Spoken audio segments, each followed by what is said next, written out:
The Biden administration temporarily pausing and now pending decisions on the export of liquefied natural gas. New export facilities that do not yet have a permit from the Energy Department will now be on hold during the pause. Officials will evaluate the impacts of LNG exports on energy costs, energy security, and the environment. This new move does not affect current exports or previously permitted facilities that have begun construction. Joining us right now is Energy Secretary Jennifer Granholm. Good morning to you. We've been talking about this all morning and trying to understand the rationale behind it. A lot of folks looking at this and saying that, you know, exporting LNG has been a great thing for the United States. Yeah, I mean, we are the world's largest exporter now of LNG, but we have a responsibility at the Department of Energy to ensure that all the authorizations are in the public interest according to the Natural Gas Act. And in order to fulfill that responsibility, since the sort of boom, shale boom, and the exports of LNG have begun, we have undertaken a periodic assessment of what the lay of the land is. The last assessment, though, was done in 2018, and at that time, we were only exporting 4 billion cubic feet of natural gas, which is a fraction of what we're doing now. Today we're exporting 14 billion cubic feet. We have another 12 billion cubic feet that are under construction, and a total of 48 billion cubic feet that have been authorized. So none of that is going to be affected. All the stuff that's under construction that's been authorized, none of that is going away. Certainly the stuff that's being currently exported, there's no impact. But it is we have a responsibility, given how much we have authorized and given the lay of the land across the globe, the climate impacts, as well as the question about what's the cost going to be at home. If we're exporting half of what we produce, what is the price impact for those who use? Well, let's talk about that. So I think there's a question, Mark. Is this about the climate? Is this, some people would say, is it about politics? Is this about price? Meaning, do you actually think that by doing this, you're going to lower the price back here in the United States? You see the various issues here at play? And there are various issues. And there are several factors that we have taken into account on these assessments, and we just need to update the data associated with the factors. So the factors are, what is the impact on national security?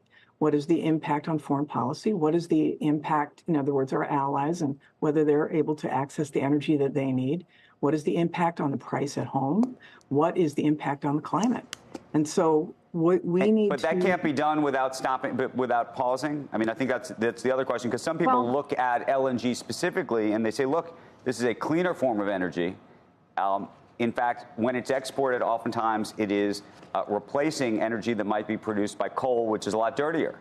Yeah, it's a good question, and that's one of the things we have to evaluate. This is a temporary pause for the purpose of doing an assessment, which will be done in leadership by our national labs. This is not an indefinite pause. It will last some months. There will be a comment period, et cetera. Madam Secretary, it will last till November 5th.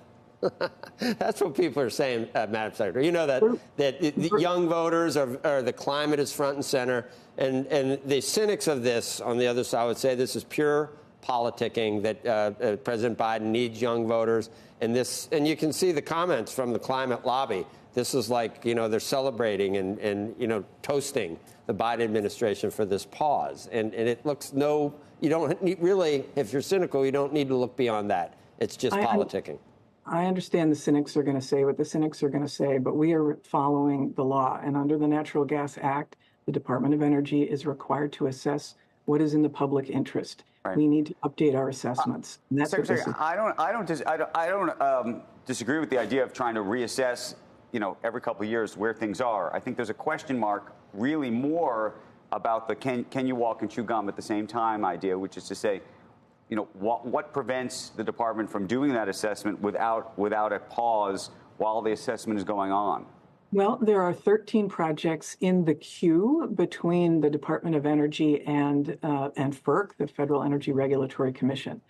Those projects account for another 12 billion cubic feet. we need to assess, as we assess, we want to make sure that we are applying the same sort of standard to those that are in the queue, to those that will be coming up into the future. But as I say, the pause would make no difference whatsoever, because none of the projects would be exporting natural gas. None of the projects that are in the queue would be exporting natural gas, because they'd have to be constructed. That would take years and years. Nothing will change in terms of what is currently being exported or what is currently under construction. This is just a pause so that we can have an assessment that is rationally based and then apply that assessment to those projects that are in the queue.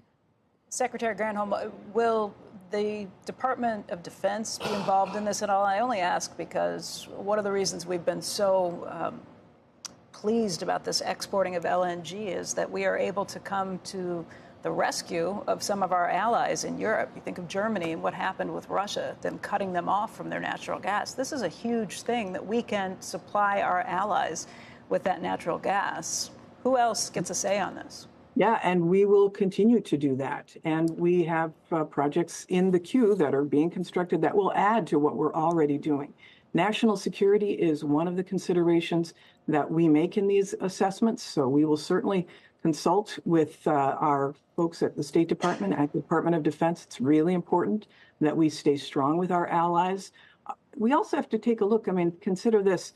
Our allies have also made commitments about reducing their dependence on natural gas. If we have authorized already enough to meet the world's demand just in the United States by 2050, which is roughly what old models have said, that the global demand by 2050 will be about 52 billion cubic feet. If that still stands, we will have provided the entire world with enough LNG, not to mention all of the other folks that are coming online.